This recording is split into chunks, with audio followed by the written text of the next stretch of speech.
ಅನುದಿನ ಅನುಕ್ಷಣ ಮನೆಯಲ್ಲೂ ಕಲಿಯೋಣ, ಕಲಿಕೆಯ ಹೊಸ ಹಾದಿಯಲಿ ಜೊತೆಗೂಡಿ ಹೆಜ್ಜೆಯ ಹಾಕೋಣ, ಸಂತಸದಿ ಕಲಿಯೋಣ ನಮ್ಮ ಹೆಮ್ಮೆಯ ಈ ಕ್ಲಾಸಿನಲ್ಲಿ.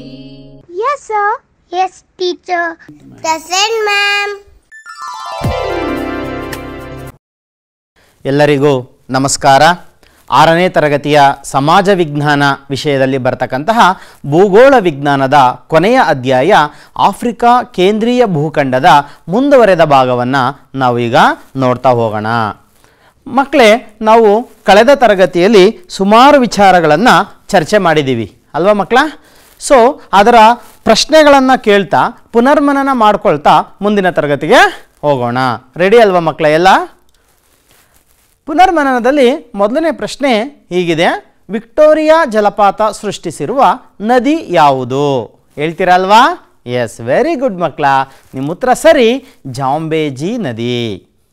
ಎರಡನೇ ಪ್ರಶ್ನೆ ನೋಡೋಣ.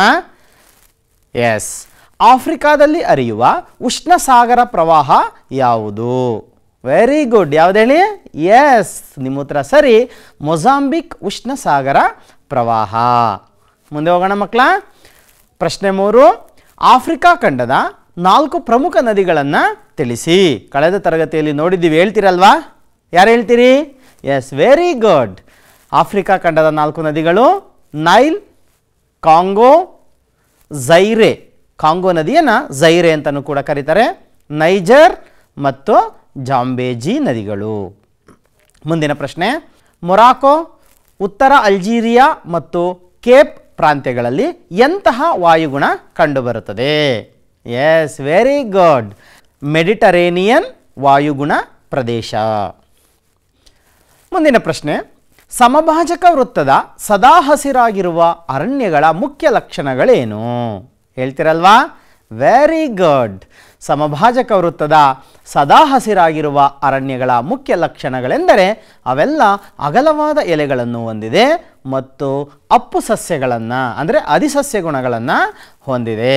ಇಲ್ಲಿ ಬೆಳೆಯೋದಕ್ಕೆ ಸಸ್ಯಗಳು ಮತ್ತೊಂದು ಮರಗಳ ಸಹಾಯವನ್ನು ಪಡೆದುಕೊಳ್ಳುತ್ತವೆ. ಹಾಗಾದರೆ ಮುಂದಿನ ತರಗತಿಗೆ ಹೋಗೋಣ. ಎಸ್, ಹಾಗಾದರೆ ಈ ತರಗತಿಯಲ್ಲಿ ನಾವು ಏನೇನು ಸಾಮರ್ಥ್ಯಗಳನ್ನು ಕಲ್ತ್ಕೊತೀವಪ್ಪ ಅಂದರೆ ಆಫ್ರಿಕಾದ ಪ್ರಮುಖ ಪ್ರಾಣಿ ಸಂಪತ್ತುಗಳನ್ನು ಕುರಿತು ತಿಳ್ಕೊತೀವಿ. ಎರಡನೇದು ವ್ಯವಸಾಯ, ಕೈಗಾರಿಕೆ ಮತ್ತು ಬೆಲೆ ಬಾಳುವ ಖನಿಜಗಳ ಬಗ್ಗೆ ನಾವು ತಿಳಿದುಕೊಳ್ತೀವಿ. ಹಾಗೆ ಮೂರನೇದು ಆಫ್ರಿಕಾದ ಜನಸಂಖ್ಯೆ, ಬೆಳವಣಿಗೆ, ಹಂಚಿಕೆ ಹಾಗೂ ಜನಸಾಂದ್ರತೆಯನ್ನು ನಾವು ತಿಳ್ಕೊತೀವಿ. ಎಲ್ಲ ರೆಡಿನಾ ಮಕ್ಕಳ?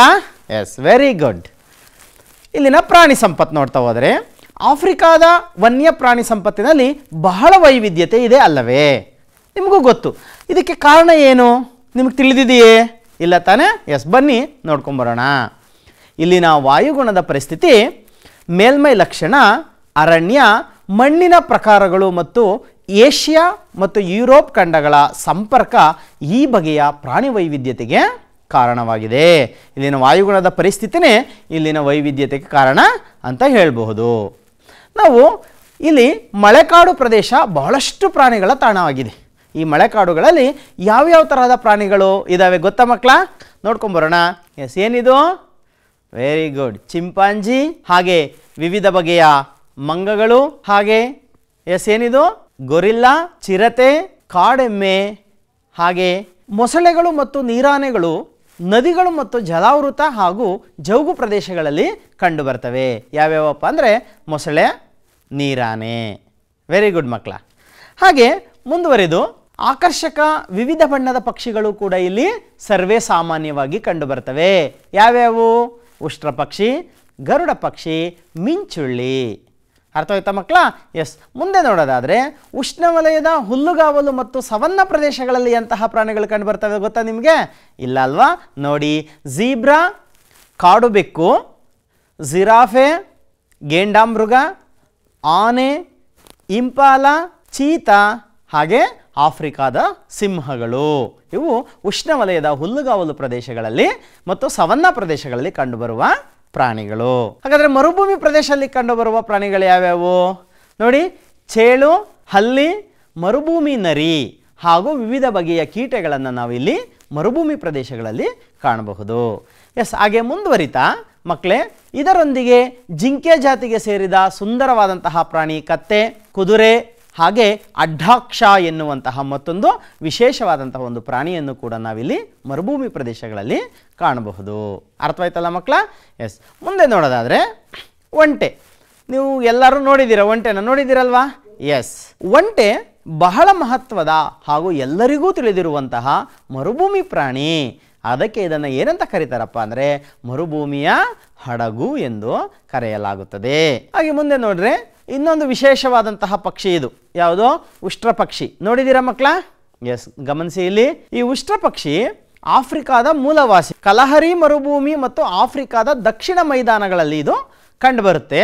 ಇದರ ವಿಶೇಷ ಏನಪ್ಪ ಅಂತಂದರೆ ಪ್ರಪಂಚದಲ್ಲಿಯೇ ಜೀವಂತವಾಗಿರುವಂತಹ ಅತ್ಯಂತ ದೊಡ್ಡ ಪಕ್ಷಿ. ಏನು ಪ್ರಪಂಚದಲ್ಲಿ ಜೀವಂತ ಇದ್ದಾವೆ ಆ ಪಕ್ಷಿಗಳಲ್ಲೇ ಅತ್ಯಂತ ದೊಡ್ಡ ಪಕ್ಷಿ ಯಾವುದಪ್ಪ ಅಂದರೆ ಅದು ಉಷ್ಟ್ರ ಪಕ್ಷಿ. ಈ ಉಷ್ಟ್ರ ಪಕ್ಷಿಯ ಮತ್ತೊಂದು ವಿಶೇಷ ಏನಪ್ಪ ಅಂದರೆ ಅತಿ ದೊಡ್ಡ ಗಾತ್ರದ ಮೊಟ್ಟೆಗಳನ್ನು ಇಡುತ್ತವೆ. ಗಮನಿಸ್ತಾ ಇದ್ದೀರಾ ಚಿತ್ರ? ಎಸ್, ಹಾಗೆಯೇ ಇದು ಹಾರಲಾರದ, ಇದಕ್ಕೆ ಹಾರೋದಿಕ್ಕೆ ಬರಲ್ಲ, ಪಕ್ಷಿ ಆದರೂ ಕೂಡ ಹಾರೋದಿಕ್ಕೆ ಬರಲ್ಲ. ಇದು ಅತ್ಯಂತ ವೇಗವಾಗಿ ಓಡುವಂತಹ ಪಕ್ಷಿ.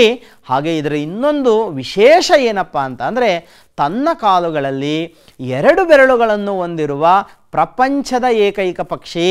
ನೋಡಿ, ಈ 2 ಬೆರಳುಗಳನ್ನು ಹೊಂದಿರತಕ್ಕಂತಹ ಪಕ್ಷಿ ಬೇರೆ ಯಾವುದೂ ಇಲ್ಲ, ಅದು ಇದು ಒಂದೇ. ಅರ್ಥವಾಯ್ತಲ್ಲ ಮಕ್ಕಳ? ಎಸ್, ಮುಂದೆ ಹೋಗೋಣ. ಇಲ್ಲಿನ ಆಫ್ರಿಕಾದ ವ್ಯವಸಾಯ ಮತ್ತು ಕೈಗಾರಿಕೆಗಳನ್ನು ನೋಡ್ತಾ ಹೋಗೋಣ. ಆಫ್ರಿಕಾದ ಬಹಳಷ್ಟು ದೇಶಗಳಲ್ಲಿ ವ್ಯವಸಾಯವೇ ಅತ್ಯಂತ ಪ್ರಮುಖ ಆರ್ಥಿಕ ಚಟುವಟಿಕೆ ಆಗಿದೆ. ಸುಮಾರು 75%ಕ್ಕೂ ಹೆಚ್ಚು ಜನರು ಇಲ್ಲಿ ವ್ಯವಸಾಯದಲ್ಲಿ ತೊಡಗಿದ್ದಾರೆ.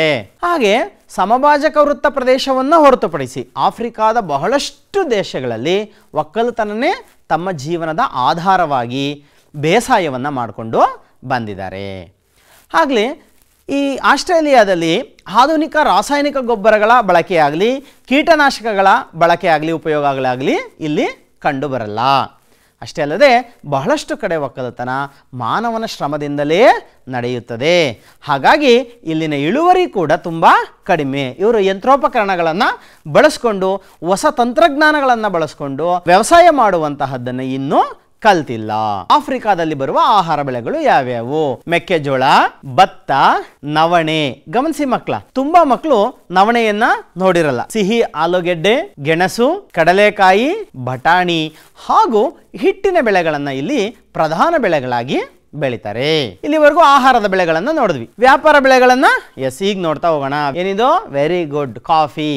ಬರುಂಡಿ ಎನ್ನುವಂತಹ ಒಂದು ಪ್ರದೇಶದಲ್ಲಿ ಕಾಫಿ ಬೆಳೆ ಅತ್ಯಂತ ಹೆಚ್ಚು ಪ್ರಸಿದ್ಧವಾಗಿದ್ದು ರಫ್ತಿಗಾಗಿ ಇಲ್ಲಿನ ಕಾಫಿಯನ್ನ ಬೆಳೆಯಲಾಗುತ್ತದೆ.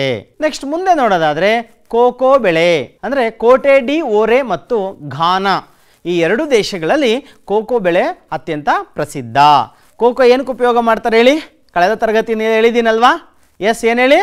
ವೆರಿ ಗುಡ್, ಚಾಕ್ಲೇಟ್ ತಯಾರಿಕೆಗಳಲ್ಲಿ ಕೋಕೋವನ್ನು ಬಳಸ್ತಾರೆ. ವೆರಿ ಗುಡ್ ಮಕ್ಕಳ.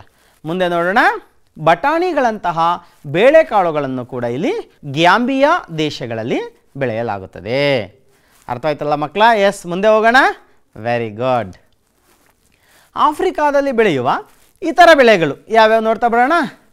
ಹತ್ತಿ, ಕಬ್ಬು, ಬಾಳೆ, ಚಹಾ, ತಾಳೆ ಎಣ್ಣೆ ಬೆಳೆ ಮತ್ತು ನಿಂಬೆ ಜಾತಿಯ ಹಣ್ಣುಗಳನ್ನು ಇಲ್ಲಿ ಬೆಳೆಯಲಾಗುತ್ತದೆ. ಇಲ್ಲಿ ದೊಡ್ಡ ಎಸ್ಟೇಟ್ಗಳಲ್ಲಿ ಮತ್ತು ನೀರಾವರಿ ಬೇಸಾಯಗಳಲ್ಲಿ ಮಾತ್ರ ಇಂತಹ ಬೆಳೆಗಳನ್ನು ಬೆಳೀತಾರೆ. ಅರ್ಥ ಆಯ್ತಲ್ಲ ಮಕ್ಕಳ? ಎಸ್, ಮುಂದೆ ನೋಡೋದಾದರೆ ಆಫ್ರಿಕಾದ ಮ್ಯಾಪನ್ನು ಗಮನಿಸಿ. ಸೆನೆಗಲ್, ಮಾರಿಟಾನಿಯಾ, ಮಾಲಿ, ನೈಜರ್, ಚಾಡ್, ಉತ್ತರ ಸೂಡಾನ್, ಇಥಿಯೋಪಿಯಾ ಮತ್ತು ಸೊಮಾಲಿಯಾ ದೇಶಗಳು ಇಲ್ಲಿ ಗಮನಿಸ್ತಾ ಇದ್ದೀರಾ ಮಕ್ಕಳ? ಇಲ್ಲಿ ಮೇಲಿಂದ ಮೇಲೆ ಬರಗಾಲಕ್ಕೆ ತುತ್ತಾಗ್ತಾ ಇರ್ತವೆ. ಹಾಗೆ ಇಲ್ಲಿನ ಜನರು ಹಸಿವಿನಿಂದ ಬಳಲ್ತಾ ಇದ್ದಾರೆ. ಯಾಕೆ? ಏನು ಕಾರಣ? ನಿಮಗೆ ಗೊತ್ತು. ಏನು ಕಾರಣ ಹೇಳಿ? ಎಸ್, ಇದು ಮರುಭೂಮಿ ಪ್ರದೇಶ. ಹೌದಾ? ಸಹರಾ ಮರುಭೂಮಿ ಇರತಕ್ಕಂತಹ ಪ್ರದೇಶ. ಸೊ ಹಾಗಾಗಿ ಇಲ್ಲಿನ ಜನರು ತುಂಬ ಹಸಿವಿನಿಂದ ಬಳಲ್ತಾರೆ. ಮುಂದೆ ನೋಡೋದಾದರೆ ಹಣ್ಣು ಬೆಳೆಗಳು ಇಲ್ಲಿ ಯಾವ್ಯಾವ ಹಣ್ಣುಗಳನ್ನು ಬೆಳೀತಾರೆ ಗಮನಿಸಿ. ಉಷ್ಣವಲಯ ಮತ್ತು ಮೆಡಿಟೇರಿಯನ್ ಪ್ರದೇಶಗಳಲ್ಲಿ ನಿಂಬೆ ಜಾತಿಗೆ ಸೇರಿದ ಹಣ್ಣುಗಳಾದಂತಹ ಆಲಿವ್ ಹಾಗೆ ಲಿಂಬೆ, ಕಿತ್ತಳೆ, ಹೌದಾ? Yes, very good.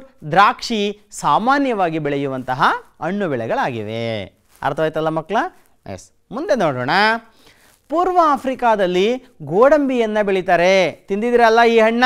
ಅತ್ಯಂತ ಹೆಚ್ಚು ಪೋಷಕಾಂಶಗಳನ್ನು ಒಳಗೊಂಡಿರತಕ್ಕಂತಹ ಒಂದು ಪ್ರಮುಖವಾದಂತಹ ಗೋಡಂಬಿ. ಮುಂದೆ ನೋಡೋದಾದರೆ ಜಾಂಜಿಬಾರ ದ್ವೀಪ ಮತ್ತು ಟಾಂಜಾನಿಯಾಗಳು ಲವಂಗ ಬೆಳೆಗೆ ಪ್ರಸಿದ್ಧಿಯನ್ನು ಪಡೆದಿವೆ. ಸೊ ಭಾರತ ಕೂಡ ಮಸಾಲೆ ಪದಾರ್ಥಗಳಿಗೆ ಅತ್ಯಂತ ಫೇಮಸ್, ಹೌದಾ? ಹಾಗೆ ಆಫ್ರಿಕಾದಲ್ಲೂ ಕೂಡ ಲವಂಗವನ್ನು ಬೆಳೀತಾರೆ. ಮುಂದುವರಿದು ಹಣದ ಬೆಳೆಗಳು ಅಂದರೆ ವಾಣಿಜ್ಯ ಬೆಳೆಗಳು ಅಂತ ಕರೀತಾರೆ. ಇವನ್ನ ಯಾವ್ಯಾವು ನಾವು ಆಲ್ರೆಡಿ ಡಿಸ್ಕಷನ್ ಮಾಡಿದ್ದೀವಿ ನೋಡಿ. ಕಾಫಿ, ತಾಳೆ ಎಣ್ಣೆ, ತಾಳೆ, ನೆಲಗಡಲೆಗಳನ್ನು ಮಧ್ಯ, ಪೂರ್ವ ಹಾಗೂ ಆಫ್ರಿಕಾದ ಇತರ ಪ್ರದೇಶಗಳಲ್ಲಿ ಬೆಳೆಯಲಾಗುತ್ತದೆ. ಹಾಗೆ ಇನ್ನೊಂದು ಇಂಪಾರ್ಟೆಂಟ್ ಆಫ್ರಿಕಾದ ಏನಪ್ಪ ಅಂದರೆ ಕಾಫಿಯನ್ನು ಪ್ರಪಂಚಕ್ಕೆ ಹರಡಿದ್ದು ಆಫ್ರಿಕಾ. ನಮಗೆಲ್ಲ ಕಾಫಿ ಗೊತ್ತೇ ಇರಲಿಲ್ಲ. ಸೊ ಎಲ್ಲಿಂದ ಗೊತ್ತಾಗಿದ್ದು ನಮಗೆ? ಎಸ್, ಆಫ್ರಿಕಾದಿಂದ. ಇಥಿಯೋಪಿಯಾದ ಬೆಟ್ಟ ಪ್ರದೇಶದಲ್ಲಿ ಬೆಳೆದಂತಹ ಕಾಫಿ ಇವತ್ತು ನಾವು ನಿತ್ಯ ಬಳಸುವಂತಹ ಪಾನೀಯ ಆಗಿದೆ ಅಲ್ವಾ ಮಕ್ಕಳ? ಎಸ್. ಹಾಗಾದರೆ ಇಂಡಿಯಾಗೆ ಹೇಗೆ ಬಂತದು ನೋಡಿ. ಬಾಬಾ ಬುಡನ್ ಎಂಬ ಇಂಡಿಯಾ ಸೂಫಿ ಸಂತನ ಮೂಲಕ ಕರ್ನಾಟಕದ ಚಿಕ್ಕಮಗಳೂರಿನ ಬೆಟ್ಟಗಳಲ್ಲಿ ಕಾಫಿಯನ್ನು ಬೆಳೆಸಲಾಯಿತು. ಆ ನಂತರ ಆ ಬೆಟ್ಟಕ್ಕೆ ಬಾಬಾ ಬುಡನ್ ಗಿರಿ ಎಂಬ ಹೆಸರು ಬಂದಿತು. ಅರ್ಥವಾಯ್ತಲ್ಲ ಮಕ್ಕಳ? ಕಾಫಿಯ ಮೂಲ ತವರು ಯಾವುದು? Very good, Africa. ಮುಂದುವರಿಸೋಣ. ಎಸ್. ಹಾಗೆ ಈಜಿಪ್ಟ್ ದೇಶ ಹತ್ತಿ ಬೆಳೆಗೆ ಅತ್ಯಂತ ಪ್ರಸಿದ್ಧವಾಗಿದೆ. ನಾವು ಬಳಸುವಂತಹ ಅಥವಾ ಪ್ರಪಂಚದ ಹಲವು ದೇಶಗಳು ಬಳಸುವಂತಹ ಹತ್ತಿ ಈಜಿಪ್ಟ್ನಲ್ಲಿ ಬೆಳೆಯಲಾಗುತ್ತದೆ. ಮುಂದೆ ಯುರೋಪಿಯನ್ನರು ನೆಲೆಗೊಂಡಿರುವಂತಹ ಕೀನ್ಯಾ, ದಕ್ಷಿಣ ಆಫ್ರಿಕಾ ಮತ್ತು ಜಿಂಬಾಬ್ವೆ ನೋಡಿ. ಕೀನ್ಯಾ, ದಕ್ಷಿಣ ಆಫ್ರಿಕಾ ಮತ್ತು ಜಿಂಬಾಬ್ವೆಗಳಲ್ಲಿ ಆಕಳು ಸಾಕಣೆ ಮುಖ್ಯ ಉದ್ಯೋಗವಾಗಿದೆ. ಅಂದರೆ ಹೈನುಗಾರಿಕೆ ಕೂಡ ಇಲ್ಲಿ ಬಳಕೆಯಲ್ಲಿದೆ. ಹಾಗೆ ಮುಂದುವರಿಯೋದಾದರೆ ಪ್ರಪಂಚದ 15% ಆಕಳುಗಳು ಆಫ್ರಿಕಾ ಒಂದರಲ್ಲಿಯೇ ಸಿಗುತ್ತವೆ. ಸೊ ಅರ್ಥವಾಯ್ತಲ್ಲ ಮಕ್ಕಳ? ಎಸ್. ಮುಂದೆ ನೋಡೋಣ. ಹಾಗಾದರೆ ವ್ಯವಸಾಯ ಹಿಂದುಳಿಯುವುದಕ್ಕೆ ಕಾರಣಗಳು ಅಂದರೆ ಆಫ್ರಿಕಾ ಹಿಂದುಳಿದ ಒಂದು ಖಂಡ. ಸೊ ಅಲ್ಲಿ ವ್ಯವಸಾಯ ಕೂಡ ಹಿಂದೆ ಉಳಿದಿದೆ. ಅದಕ್ಕೆ ಕಾರಣಗಳೇನು, ಏನಿರಬಹುದು? ಗೆಸ್ ಮಾಡ್ತೀರಾ ಮಕ್ಕಳ? ಎಸ್, ನಿಮ್ಮ ಉತ್ತರ ಕರೆಕ್ಟ್. ನೋಡ್ಕೊಂಡು ಬರೋಣ ಒಂದೊಂದೇ.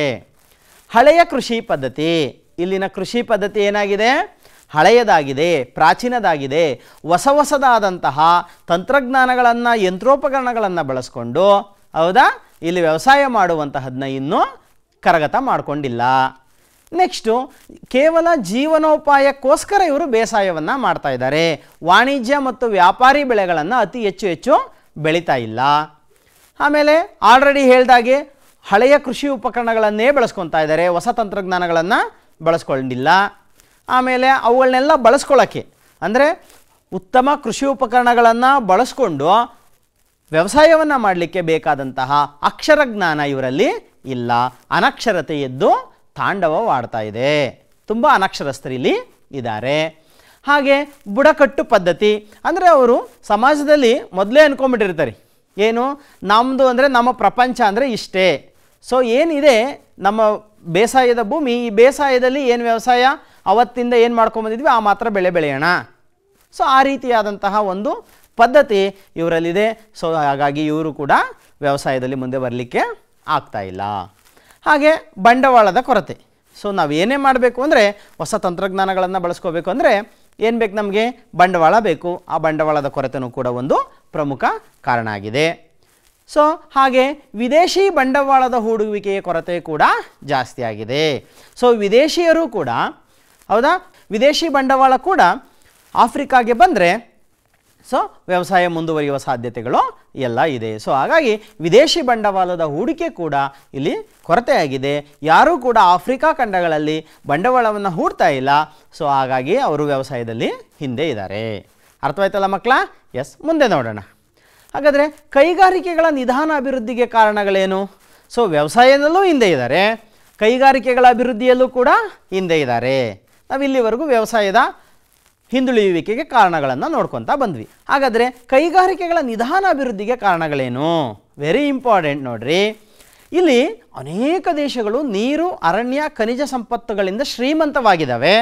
ಆದರೆ ಅವುಗಳನ್ನು ಬಳಸ್ಕೊಂಡು ಅಭಿವೃದ್ಧಿ ಆಗುವಂತಹ ಕಲೆ ಅವರಲ್ಲಿ ಇನ್ನೂ ಬೆಳೆದು ಬಂದಿಲ್ಲ. ಇಲ್ಲಿ ನೈಸರ್ಗಿಕ ಸಂಪತ್ತಿನ ಹಂಚಿಕೆ ಸಮಾನ ಆಗಿಲ್ಲ. ಎಲ್ಲ ದೇಶಗಳು ನೈಸರ್ಗಿಕ ಹಂಚಿಕೆ ಸಮಾನವಾಗಿಲ್ಲ. ಇಲ್ಲಿಯ ಬಹಳಷ್ಟು ದೇಶಗಳ ಆರ್ಥಿಕತೆ ಆವಾಗಲೇ ಹೇಳಿದಾಗೆ ಬೇಸಾಯದಲ್ಲಿ ಅವಲಂಬಿತ ಆಗಿದೆ. ಆಗಲೇ ಕಳೆದ ಕ್ಲಾಸಲ್ಲಿ ಹೇಳಿದ್ದೀವಿ, ಎಷ್ಟು ಕಮ್ಮಿ ಅಂದರೆ ಹೆಚ್ಚು ಕಮ್ಮಿ 75% ಭಾಗದಷ್ಟು ಜನ ವ್ಯವಸಾಯವನ್ನು ಅವಲಂಬಿಸಿದ್ದಾರೆ. ಆಮೇಲೆ ಇನ್ನೊಂದು ವೆರಿ ಇಂಪಾರ್ಟೆಂಟು, ಗಮನಿಸಿ ಮಕ್ಕಳ, ಕಳೆದ ಶತಮಾನದ ಮಧ್ಯಕಾಲದವರೆಗೂ ಕೂಡ ಆಫ್ರಿಕಾದ ನೈಸರ್ಗಿಕ ಸಂಪತ್ತು ಯುರೋಪಿಯನ್ನರಿಂದ ಲೂಟಿಗೆ ಒಳಗಾಗುತ್ತಲೇ ಇತ್ತು. ಸೊ ಯುರೋಪಿಯನ್ಸ್ ಅಂತ ಏನು ನಾವು ಕರಿತೀವಿ, ಬ್ರಿಟಿಷರ್ಸು, ಸೊ ಅವರಿಂದಲೂ ಕೂಡ ಇಲ್ಲಿ ಏನಾಗಿದೆ, ಲೂಟಿ ಆಗಿದೆ. ಇದು ಕೈಗಾರಿಕೀಕರಣ ನಿಧಾನವಾಗಿ ಬೆಳವಣಿಗೆ ಆಗಲಿಕ್ಕೆ ಕಾರಣ ಆಗಿದೆ. ಸರ್ ಇಷ್ಟೇನಾ? ಇದೊಂದೇ ಕಾರಣದಿಂದ ಆಫ್ರಿಕಾ ಕೈಗಾರಿಕೆಗಳು ಬೆಳವಣಿಗೆ ಆಗಿಲ್ವಾ? ಎಸ್, ಇಲ್ಲ, ಇನ್ನೂ ಕಾರಣಗಳಿದ್ದಾವೆ. ಏನೇನು ನೋಡ್ಕೊಂಬರೋಣ ಬನ್ನಿ. ಒಂದನೇದು ಮೂಲಭೂತ ಸೌಕರ್ಯಗಳ ಕೊರತೆ. ಯಾವುದೇ ಸರ್ಕಾರ ಮೂಲಭೂತ ಸೌಕರ್ಯಗಳನ್ನು ಚೆನ್ನಾಗಿ ಬೆಳವಣಿಗೆ ಮಾಡಿ ಕೊಟ್ಟರೆ ಸೊ ಅಲ್ಲಿನ ಜನ ಏನು ಮಾಡ್ತಾರೆ, ಕೈಗಾರಿಕೆಗಳ ಬೆಳವಣಿಗೆಗೆ ಆಸಕ್ತಿ ತೋರಿಸ್ತಾರೆ. ಎರಡನೇದು ಬಂಡವಾಳದ ಕೊರತೆ. ಸೊ ಮೇನ್ ಬೇಕಾಗಿರೋದೇ ಕೈಗಾರಿಕೆಗಳನ್ನ ಸ್ಥಾಪನೆ ಮಾಡಲಿಕ್ಕೆ ಏನು, ಬಂಡವಾಳ. ಆ ಬಂಡವಾಳದ ಕೊರತೆ ಕೂಡ ಇಲ್ಲಿ ಎದ್ದು ಕಾಣ್ತಾ ಇದೆ. ಹಾಗೆ ತಂತ್ರಜ್ಞಾನದ ಕೊರತೆ. ಹೊಸ ಹೊಸ ಮೆಷಿನ್ಸ್ಗಳನ್ನು, ಯಂತ್ರಗಳನ್ನು ಬಳಸ್ಕೊಂಡು ತಯಾರಿಸುವಂತಹ ವಸ್ತುಗಳು, ಆ ವಸ್ತುಗಳನ್ನು ಬಳಕೆ ಮಾಡಿಕೊಂಡು ಮಾರಾಟ ಮಾಡಿ ಬರುವಂತಹ ಲಾಭವನ್ನು ಪಡೆಯುವಂತಹ ಏನು ಈ ತಂತ್ರಜ್ಞಾನಗಳಿದ್ದಾವೆ, ಆ ತಂತ್ರಜ್ಞಾನದ ಕೊರತೆ ಕೂಡ ಇಲ್ಲಿ ಎದ್ದು ಕಾಣ್ತಾ ಇದೆ. ಸೊ ಹಾಗೆ ನುರಿತ ಕಾರ್ಮಿಕರ ಕೊರತೆ, ಅಂದರೆ ಟ್ರೈನ್ಡ್ ಎಂಪ್ಲಾಯೀಸ್ ಅಂತ ಕರೀತಾರೆ. ಈ ಟ್ರೈನ್ಡ್ ಎಂಪ್ಲಾಯೀಸ್ ಅನ್ನೋರು ಇಲ್ಲಿ ತುಂಬ ಕಡಿಮೆ ಇದ್ದಾರೆ. ಮಾನವ ಸಂಪನ್ಮೂಲ ಇದೆ, ಮಾನವ ಸಂಪನ್ಮೂಲ ಇಲ್ಲ ಅಂತ ಏನಿಲ್ಲ, ಆದರೆ ನುರಿತ ಕಾರ್ಮಿಕರ ಕೊರತೆ ಇಲ್ಲಿ ಎದ್ದು ಕಾಣ್ತಾ ಇದೆ. ಅದಕ್ಕೆ ಕಾರಣ ಅನಕ್ಷರತೆ ಕೂಡ ಒಂದು. ಹಾಗೆ ಮುಂದೆ ನೋಡಿದ್ರೆ ಕಡಿಮೆ ಕೊಳ್ಳುವ ಶಕ್ತಿ, ಹಾಗೆ ರಾಜಕೀಯ ಗೊಂದಲಗಳು. ನಾವು ಯಾವುದೇ ಒಂದು ಉತ್ಪನ್ನವನ್ನು ಉತ್ಪಾದನೆ ಮಾಡಿದ್ರೆ ಅದಕ್ಕೇನು ಸಿಗಬೇಕು, ಮಾರ್ಕೆಟ್ ಸಿಗಬೇಕು, ಹೌದಾ? ಆ ಮಾರುಕಟ್ಟೆಯಲ್ಲಿ ವ್ಯಾಪಾರ ಆದರೆ ತಾನೇ ಮತ್ತೆ ಬೇರೆ ವಸ್ತುಗಳನ್ನು ತಯಾರು ಮಾಡಿ ಮಾರ್ಕೆಟ್ಗೆ ತಗೊಂಬಂದು ಲಾಭ ಮಾಡಲಿಕ್ಕಾಗೋದು. ಹಾಗಾದರೆ ಆಫ್ರಿಕಾದ ಜನರಲ್ಲಿ ಕೊಂಡುಕೊಳ್ಳುವ ಶಕ್ತಿ ಕೂಡ ಕಡಿಮೆ ಇದೆ. ಹಾಗೆ ರಾಜಕೀಯ ಗೊಂದಲಗಳು ಹಲವಾರು ಕಾರಣಗಳಿಂದ ಆಫ್ರಿಕಾ ದೇಶದಲ್ಲಿ ಕೈಗಾರಿಕಾ ಅಭಿವೃದ್ಧಿ ಕುಂಠಿತ ಆಗ್ತಾ ಇದೆ. ಅರ್ಥವಾಯ್ತಲ್ಲ ಮಕ್ಕಳ? ಎಸ್, ಮುಂದೆ ನೋಡೋಣ. ಕಳೆದ ಕೆಲವು ದಶಕಗಳಲ್ಲಿ ಕೈಗಾರಿಕೀಕರಣಕ್ಕೆ ಒಳಗಾಗುತ್ತಿರುವ ದೇಶಗಳು. ಸೊ ಇದರ ನಡುವೆಯೂ ಕೂಡ, ಅಂದರೆ ಇಂತಹ ಸಮಸ್ಯೆಗಳ ನಡುವೆಯೂ ಕೂಡ ಕೆಲವು ದೇಶಗಳು ಕೈಗಾರಿಕೀಕರಣದಲ್ಲಿ ಮುಂದುವರಿತಾ ಇದ್ದಾವೆ. ಹಾಗಾದರೆ ಯಾವ್ಯಾವು? ಮ್ಯಾಪನ್ನು ಗಮನಿಸ್ತಾ ಇದ್ದೀರಲ್ವ ಮಕ್ಕಳ? ಎಸ್ ನೋಡಿ, ಜಿಂಬಾಬ್ವೆ, ಹಾಗೆ ಅಲ್ಲಿ ಬ್ಲಿಂಕ್ ಆಗ್ತಾ ಇದೆ ಗಮನಿಸಿ, ನೈಜೀರಿಯಾ, ಈಜಿಪ್ಟ್, ಅಲ್ಜೀರಿಯಾ ಮತ್ತು ದಕ್ಷಿಣ ಆಫ್ರಿಕಾ. ಗಮನಿಸಿದ್ರಲ್ವ ಮಕ್ಕಳ?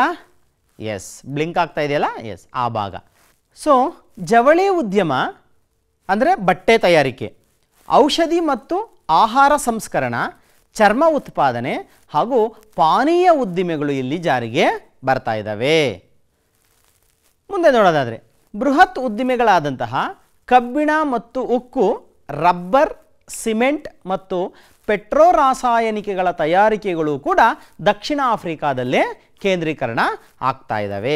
ಯಾಕೆ ಬೃಹತ್ ಉದ್ದಿಮೆಗಳು ಒಂದೇ ಕಡೆ ದಕ್ಷಿಣ ಆಫ್ರಿಕಾದಲ್ಲೇ ಕೇಂದ್ರೀಕರಣ ಆಗ್ತಾ ಇದ್ದಾವೆ ಅಂದರೆ, ಸೊ ಇಲ್ಲಿ ಸಿಗ್ತಕ್ಕಂತಹ ಮಾನವ ಸಂಪನ್ಮೂಲ ಇರ್ಬೋದು, ಇಲ್ಲಿ ಸಿಗ್ತಕ್ಕಂತಹ ಮೂಲಭೂತ ಸೌಕರ್ಯಗಳಿರ್ಬೋದು, ಸೊ ಅಲ್ಲಿ ಹೆಚ್ಚಿಗೆ ಇದೆ ಅಂತ ಭಾವಿಸ್ಕೊಳ್ಳೋಣ.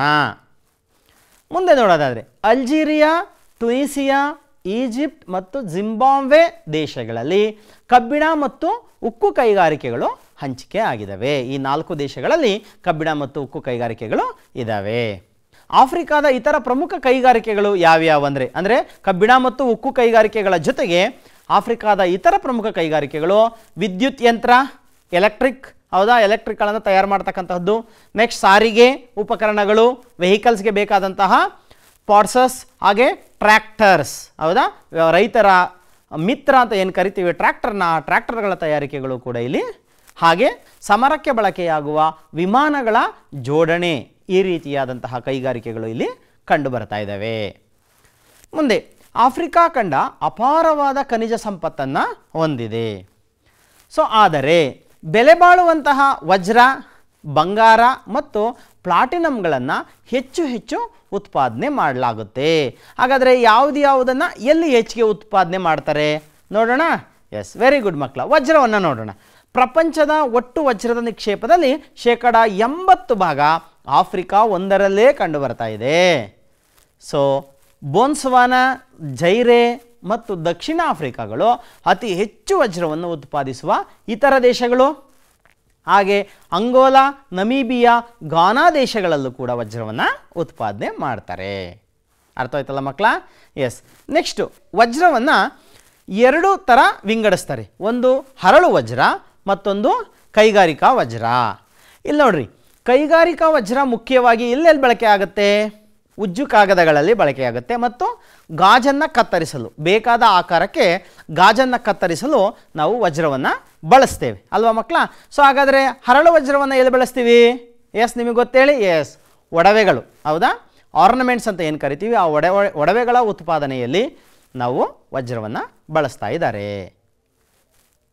ನೆಕ್ಸ್ಟ್ ಬಂಗಾರವನ್ನು ನೋಡೋದಾದರೆ ಪ್ರಪಂಚದ ಅರ್ಧದಷ್ಟು ಬಂಗಾರದ ನಿಕ್ಷೇಪ ದಕ್ಷಿಣ ಆಫ್ರಿಕಾ ಒಂದರಲ್ಲೇ ಕಂಡು ಬರ್ತಾ ಇದೆ.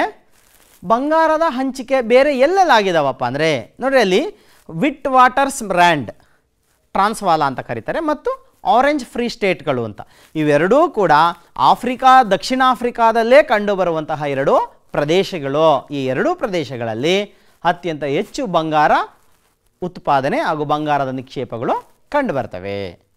ನೆಕ್ಸ್ಟ್ ಮಕ್ಕಳ, ಈ ಖಂಡದ ಒಟ್ಟು ಬಂಗಾರದ ಉತ್ಪಾದನೆಯಲ್ಲಿ 50%ಕ್ಕೂ ಹೆಚ್ಚಿನ ಭಾಗ ಕೇವಲ ದಕ್ಷಿಣ ಆಫ್ರಿಕಾ, ಜಿಂಬಾಬ್ವೆ, ಕಾಂಗೋ ಈ 3 ರಾಜ್ಯಗಳಲ್ಲೇ ಪೂರೈಕೆ ಆಗ್ತಾ ಇದೆ. ಎಸ್, ಅರ್ಥವಾಯ್ತಲ್ಲ ಮಕ್ಕಳ? ಎಸ್, ಮುಂದೆ ನೋಡೋಣ. ಮ್ಯಾಪ್ ಗಮನಿಸ್ತಾ ಇದ್ದೀರಾ? ಎಸ್, ಆಫ್ರಿಕಾದ ನಕ್ಷೆಯಲ್ಲಿ ನಾವು ಇವಾಗ ಯಾವ ಯಾವ ಪ್ರದೇಶಗಳಲ್ಲಿ ಪ್ರಮುಖ ಖನಿಜ ಸಂಪತ್ತು ಇದೆ ನೋಡ್ಕೊಂಬರೋಣ. Yes, very good. ನೋಡಿ, ಗಮನಿಸಿ. ದಕ್ಷಿಣ Africa, Botswana, Angola, Congo, Gabon, ಹಾಗೆ ಅಲ್ಜೀರಿಯಾ, ಮೊರಾಕ್ಕೋ, ಗಿನಿ ಇಂತಹ ಪ್ರದೇಶಗಳಲ್ಲಿ, ಅಂದರೆ ಇಷ್ಟು ದೇಶಗಳಲ್ಲಿ ನಾವು ಖನಿಜ ಸಂಪತ್ತನ್ನು ನೋಡಬಹುದು. ಖನಿಜ ಸಂಪತ್ತು ಏನಾಗಿದೆ, ಒಂದೇ ರೀತಿಯಾದಂತಹ ಖನಿಜ ಸಂಪತ್ತನ್ನು ಎಲ್ಲ ಕಡೆ ಹೊಂದಿಲ್ಲ ಅಲ್ವಾ ಮಕ್ಕಳ? ಎಸ್, ಮುಂದೆ ನೋಡೋಣ. ಜನಸಂಖ್ಯೆ, ಬೆಳವಣಿಗೆ, ಹಂಚಿಕೆ ಮತ್ತು ಸಾಂದ್ರತೆ ಇದರ ಕುರಿತು ಅಧ್ಯಯನ ಮಾಡೋಣ ಮಕ್ಕಳ. Yes, very good. ಪ್ರಪಂಚದಲ್ಲಿ ಫಸ್ಟ್ ಟೈಮ್, ಮೊಟ್ಟ ಮೊದಲು ಮನುಷ್ಯ ಕಾಣಿಸಿಕೊಂಡಿದ್ದು ಮತ್ತು ಉಪಕರಣಗಳನ್ನು ಬಳಸಿದ್ದು ಎಲ್ಲಿ ಅಂದರೆ ಅದು ಆಫ್ರಿಕಾದಲ್ಲಿ. ಹೌದಾ ಮಕ್ಕಳ? ಎಸ್, ಮಾನವ ಶಾಸ್ತ್ರಜ್ಞರು ಮತ್ತು ವಿಜ್ಞಾನಿಗಳು ಅಭಿಪ್ರಾಯ ಪಡುವಂತೆ ಮನುಷ್ಯನ ವೈಜ್ಞಾನಿಕ ಹೆಸರು ಹೋಮೋ ಸೆಫಿಯನ್. ಹೌದಾ? ಆಫ್ರಿಕಾದ ಕೀನ್ಯಾ ಮತ್ತು ಇಥಿಯೋಪಿಯಾಗಳಲ್ಲಿ ಪೂರ್ವ ಸರೋವರಗಳ ಬಳಿ ಕಾಣಿಸಿಕೊಂಡರೆಂದು ತಿಳಿದು ಬರುತ್ತದೆ. ಹಾಗೆ ಮಾನವಶಾಸ್ತ್ರಜ್ಞರು ಮತ್ತು ವಿಜ್ಞಾನಿಗಳು ಹೇಳಿರುವಂತಹ ಮಾತು, ಹೋಮೋಸೆಫಿಯನ್ ಎನ್ನುವಂತಹ ವರ್ಗ ಅಂದರೆ ಮನುಷ್ಯನ ವೈಜ್ಞಾನಿಕ ಹೆಸರು, ಇವರು ಆಫ್ರಿಕಾದ ಕೀನ್ಯಾ ಮತ್ತು ಇಥಿಯೋಪಿಯಾಗಳ ಪೂರ್ವ ಸರೋವರಗಳ ಬಳಿ ಕಾಣಿಸಿಕೊಂಡರು. ನೆಕ್ಸ್ಟ್, ಪ್ರಧಾನವಾಗಿ ನೀಗ್ರೋ ಹಾಗೂ ಅವರ ಮೂಲ ನಿವಾಸಿಗಳ ಗುಂಪುಗಳಿಂದ ಕೂಡಿದೆ. ಈಗ ಆಫ್ರಿಕಾವು ವಿವಿಧ ಜನಾಂಗ ಮತ್ತು ಕುಲವರ್ಗಗಳನ್ನು ಹೊಂದಿದೆ. ಈ ಖಂಡದಲ್ಲಿ ವಿವಿಧ ಜನರು, ಭಾಷೆ ಮತ್ತು ಸಂಸ್ಕೃತಿಗಳ ಮಿಲನವಾಗಿದೆ. ಕೇವಲ 1-2 ಭಾಷೆಗಳು ಇಲ್ಲ. ಇಲ್ಲಿ ಈ ಖಂಡದಲ್ಲಿ ಹಲವಾರು ರೀತಿಯಾದಂತಹ ಜನ, ಹಲವಾರು ಭಾಷೆ, ಹಲವಾರು ಸಂಸ್ಕೃತಿಗಳ ಮಿಲನ ನಾವು ಈ ಆಫ್ರಿಕಾದಲ್ಲಿ ಕಾಣಬಹುದು. ಅರ್ಥ ಆಯ್ತಲ್ಲ ಮಕ್ಕಳ? ಎಸ್, ಮುಂದೆ ನೋಡ್ತಾ ಹೋಗೋದಾದರೆ ನೀವು ನಕ್ಷೆಯನ್ನು ಗಮನಿಸಿ. ಸುಮಾರು 1051 ಮಿಲಿಯನ್ ಜನರು ಆಫ್ರಿಕಾ ಖಂಡದಲ್ಲಿ ವಾಸಿಸುತ್ತಾರೆ. ಇಲ್ಲಿನ ಜನಸಂಖ್ಯೆ ಎಷ್ಟು ಹೇಳಿ? 1051 ಮಿಲಿಯನ್. ಹಾಗಾದರೆ ಎಲ್ಲೆಲ್ಲಿ ಜಾಸ್ತಿ ಜನ ಇದ್ದಾರೆ ಗಮನಿಸಿ. ನೈಜೀರಿಯಾ, ಈಜಿಪ್ಟ್, ಇಥಿಯೋಪಿಯಾ, ಜೈರೆ ಮತ್ತು ದಕ್ಷಿಣ ಆಫ್ರಿಕಾಗಳಲ್ಲಿ ಹೆಚ್ಚು ಜನಸಾಂದ್ರತೆ ಇರುವಂತಹ ದೇಶಗಳಾಗಿವೆ. ಗಮನಿಸ್ತಾ ಇದ್ದೀರಲ್ವಾ? ಎಸ್, ವೆರಿ ಗುಡ್ ಮಕ್ಕಳ. ಮುಂದೆ ನೋಡೋದಾದರೆ ಕಳೆದ 3 ದಶಕಗಳಲ್ಲಿ ಆಫ್ರಿಕಾದ ಕೆಲವು ರಾಷ್ಟ್ರಗಳಲ್ಲಿ ಮರಣ ಪ್ರಮಾಣ ಕಡಿಮೆಯಾಗಿದೆ. ಅಂದರೆ 1000 ಜನಕ್ಕೆ ಸಾಯುವಂತಹವರ ಸಂಖ್ಯೆ, ಮರಣ ಹೊಂದುವವರ ಸಂಖ್ಯೆ ಕಡಿಮೆಯಾಗಿದೆ. ಹಾಗಾದರೆ ಅದಕ್ಕೆ ಕಾರಣ ಏನು? ಏನಿರ್ಬೋದು ಕಾರಣ? ಆಹಾರದ ಹೆಚ್ಚು ಉತ್ಪಾದನೆ, ಅದರ ಜೊತೆಗೆ ಔಷಧಿಯ ಸರಬರಾಜು ಮತ್ತು ಸ್ವಚ್ಛತೆ. ಸೊ ನೋಡಿ, ಆಹಾರ, ಔಷಧಿ, ಸ್ವಚ್ಛತೆ ಇರುವಂತಹ ಪರಿಸರ ಎಲ್ಲಿರುತ್ತೋ ಅಲ್ಲಿನ ಆರೋಗ್ಯ ತುಂಬ ಚೆನ್ನಾಗಿ ಇರುತ್ತವೆ. ಅದಕ್ಕೆ ಮಕ್ಕಳು ಹೇಳೋದು, ನಮ್ಮ ಸುತ್ತಮುತ್ತಲಿನ ಪರಿಸರವನ್ನು ನಾವು ಶುಚಿಯಾಗಿ ಶುದ್ಧವಾಗಿ ಇಟ್ಕೋಬೇಕು ಅಂತ. ಇಟ್ಕೊತೀರಲ್ವಾ? ಎಸ್, ವೆರಿ ಗುಡ್ ಮಕ್ಕಳ. ಮುಂದೆ ಹೋಗೋಣ. ಆದರೆ ಜನನ ಪ್ರಮಾಣವು ಹೆಚ್ಚಾಗಿದ್ದು ಅಧಿಕ ಜನಸಾಂದ್ರತೆಗೆ ಕಾರಣ ಆಗಿದೆ. ಹಾಗಾದರೆ ಆಫ್ರಿಕಾ ಜನಸಂಖ್ಯಾ ಬೆಳವಣಿಗೆ ದರ ಪ್ರಪಂಚದಲ್ಲಿ ಸರಾಸರಿ ಏನಿದೆ ಅದಕ್ಕೂ ಹೆಚ್ಚಾಗಿದೆ ಅಂತ ಹೇಳ್ತಾರೆ. ಅಂದರೆ ಬೆಳವಣಿಗೆಯ ದರ ಹೇಗೆ ನೋಡಿ, ಇಲ್ಲಿ ಗಮನಿಸಿ. ಕೆಲವು ದೇಶಗಳಾದಂತಹ, ಹಾಗೆ ಗಮನಿಸ್ತಾ ಹೋದರೆ ಇಥಿಯೋಪಿಯಾ, ಸೊಮಾಲಿಯಾ, ಚಾಡ್, ನೈಜೀರಿಯಾ, ಮಾಲಿ, ಇಲ್ಲಿನ ಜೀವಿತಾವಧಿ ತುಂಬ ಕಡಿಮೆ. ಅಂದರೆ ಎಷ್ಟಪ್ಪ ಅಂದರೆ ಕೇವಲ 50 ವರ್ಷ ಮಾತ್ರ. ಇಲ್ಲಿನ ಜನ ಸರಾಸರಿ ಬದುಕೋದು ಎಷ್ಟಪ್ಪ ಅಂದರೆ ಕೇವಲ 50 ವರ್ಷ ಮಾತ್ರ. ಅತಿ ಹೆಚ್ಚು ಜನಸಾಂದ್ರತೆ ಎಲ್ಲಿ ಕಂಡುಬರುತ್ತೆ ನೋಡ್ತಾ ಹೋಗೋಣ ಮಕ್ಕಳ. ಗಿನಿಯ ಕರಾವಳಿ ಪ್ರದೇಶ ಗಮನಿಸ್ತಾ ಇದ್ದೀರಾ ಮಕ್ಕಳ, ಭಾಗ ಮಾರ್ಕ್ ಆಗ್ತಾ ಇದೆ.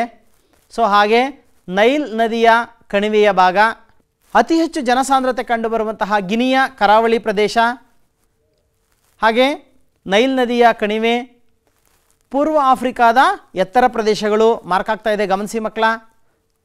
ಹಾಗೆ ಮಡಗಾಸ್ಕರ್ ಭಾಗ, ಉತ್ತರದ ಕರಾವಳಿ, ಹಾಗೆ ದಕ್ಷಿಣ ಆಫ್ರಿಕಾದ ಭಾಗ, ವೆರಿ ಗುಡ್. ಜಿಂಬಾಬ್ವೆ, ಝೈರೆ ನಗರಗಳು ಅತ್ಯಂತ ಹೆಚ್ಚು ಜನಸಾಂದ್ರತೆಯನ್ನು ಪಡೆದಿರುವಂತಹ ದೇಶಗಳಾಗಿವೆ. ಮುಂದುವರಿದು ಕಡಿಮೆ ಜನಸಾಂದ್ರತೆ ಎಲ್ಲೆಲ್ಲಿದೆ ನೋಡೋಣ. ಮರುಭೂಮಿ ಭಾಗ, ಪರ್ವತ ಪ್ರದೇಶ ಹಾಗೂ ಸಮಭಾಜಕ ವೃತ್ತದ ಅಭಯಾರಣ್ಯ ಭಾಗಗಳಲ್ಲಿ ಕಂಡುಬರುತ್ತದೆ.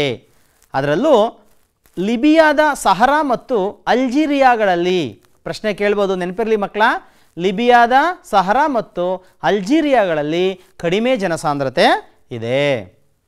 ಇಲ್ಲಿಯ ಜನಸಾಂದ್ರತೆ ಎಷ್ಟಿದೆಯಪ್ಪ ಅಂದರೆ ಪ್ರತಿ ಚದರ ಕಿಲೋಮೀಟರ್ಗೆ ಕೇವಲ 15 ಜನರು ವಾಸ ಮಾಡ್ತಾ ಇದ್ದಾರೆ. ಅಂದರೆ ಒಂದು ಚದರ ಕಿಲೋಮೀಟರ್ಗೆ ಎಷ್ಟು ಜನ ವಾಸ ಮಾಡ್ತಾರೆ ಅನ್ನೋದನ್ನ ಕಂಡಿಡಿದು ಹೇಳೋದೇ ಜನಸಾಂದ್ರತೆ ಮಕ್ಕಳ. ಸೊ ಇಲ್ಲಿ ಜನಸಾಂದ್ರತೆ ಪ್ರತಿ ಚದರ ಕಿಲೋಮೀಟರ್ ಕೇವಲ 15 ಜನರು ವಾಸ ಮಾಡ್ತಾರೆ. ಮುಂದೆ ಆಫ್ರಿಕಾದ ಜನರನ್ನು 4 ಗುಂಪುಗಳಾಗಿ ವಿಭಾಗ ಮಾಡಿದ್ದಾರೆ. ಅದರಲ್ಲಿ ಒಂದನೇ ಗುಂಪು ನೋಡೋದಾದರೆ ಪಿಗ್ಮಿಗಳು, ಬುಷ್ಮನ್ಗಳು ಮತ್ತು ಮಸಾಯಿ, ಇವರು ಸಹರಾ ಮರುಭೂಮಿಯ ದಕ್ಷಿಣ ಭಾಗಗಳಲ್ಲಿ ವಾಸ ಮಾಡ್ತಾರೆ ಇವರು. ಸೊ ಗಮನಿಸ್ತಾ ಇದ್ದೀರಲ್ಲ ಚಿತ್ರ. ಸೊ ಆಗಲೇ ಎರಡನೇ ಭಾಗ ಅರಬ್ಬರವರು, ಇವರು ಉತ್ತರ ಆಫ್ರಿಕಾಗಳಲ್ಲಿ ವಾಸ ಮಾಡ್ತಾರೆ. ಇನ್ನು ಮೂರನೇದು ಯುರೋಪಿಯನ್ನರು, ಇವರು ದಕ್ಷಿಣ ಆಫ್ರಿಕಾ ಹಾಗೂ ಇತರ ಫಲವತ್ತಾದ ನದಿ ಬಯಲುಗಳಲ್ಲಿ ಇವರು ವಾಸ ಮಾಡ್ತಾರೆ. ಇನ್ನು ನಾಲ್ಕನೆಯವರು ಇಂಡಿಯನ್ನರು, ದಕ್ಷಿಣ ಮತ್ತು ಪೂರ್ವ ಆಫ್ರಿಕಾಗಳಲ್ಲಿ ವಾಸ ಮಾಡ್ತಾರೆ.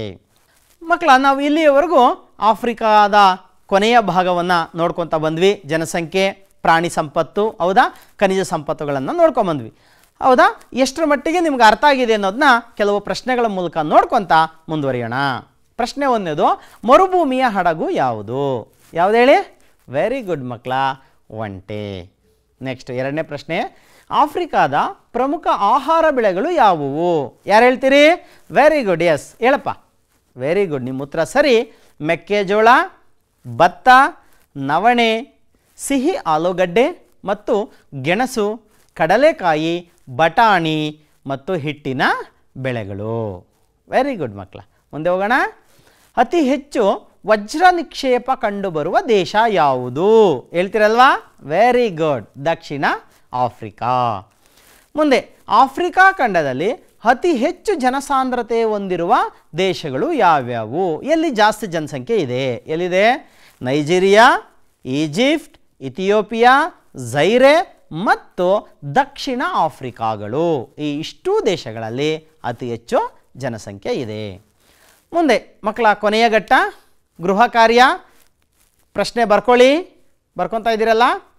ಆಫ್ರಿಕಾದಲ್ಲಿ ವ್ಯವಸಾಯ ಹಿಂದುಳಿಯುವುದಕ್ಕೆ ಕಾರಣಗಳು ಏನು? ಆಲ್ರೆಡಿ ನಾವು ಡಿಸ್ಕಷನ್ ಮಾಡಿದ್ದೀವಿ ಮಕ್ಕಳ. ಸೊ ಪ್ರತಿಯೊಬ್ಬರು ಬರ್ಕೊಂಡು ಬರಬೇಕು. ಎರಡನೇದು, ಹೆಚ್ಚು ವಜ್ರದ ನಿಕ್ಷೇಪ ಉತ್ಪಾದಿಸುವ ಆಫ್ರಿಕಾದ ದೇಶಗಳು ಯಾವುವು? ಬರ್ಕೊತಾ ಇದ್ದೀರಲ್ಲ? Very good. ಪ್ರಶ್ನೆ 3, ಆಫ್ರಿಕಾ ನಕ್ಷೆಯಲ್ಲಿ ಜನಸಾಂದ್ರತೆ ಹೆಚ್ಚಿರುವ ದೇಶಗಳನ್ನು ಗುರುತಿಸಿರಿ. ನಕ್ಷೆ ನೀವೇ ಬರೀಬೇಕು. Very good. ಒಂದು ಚಟುವಟಿಕೆ ಇದೆ ಮಕ್ಕಳ, ಬರ್ಕೊಳ್ಳಿ. ಆಫ್ರಿಕಾದ ಅಡ್ಡಾಕ್ಷ ಮತ್ತು ನಮ್ಮ ಭಾರತದ ಚಿಗರೆಗಳೊಂದಿಗೆ ಹೋಲಿಕೆ ಮಾಡಿ ಬರೆಯಿರಿ. ಎಸ್, ಧನ್ಯವಾದಗಳು. ನನ್ನ ಹೆಸರು Arun Kumar TK, MA B.Ed, ಪದವೀಧರ ಸಹಶಿಕ್ಷಕ, ಸರ್ಕಾರಿ ಹಿರಿಯ ಪ್ರಾಥಮಿಕ ಶಾಲೆ ಗೋಪಾಲಪುರ, ಮತ್ತಹಳ್ಳಿ ಕ್ಲಸ್ಟರ್, ಬೆಂಗಳೂರು ಉತ್ತರ ವಲಯ 4. ಇಲ್ಲಿ ಕಳೆದ 4 ವರ್ಷಗಳಿಂದ ಕರ್ತವ್ಯವನ್ನು ನಿರ್ವಹಿಸುತ್ತಿದ್ದೇನೆ.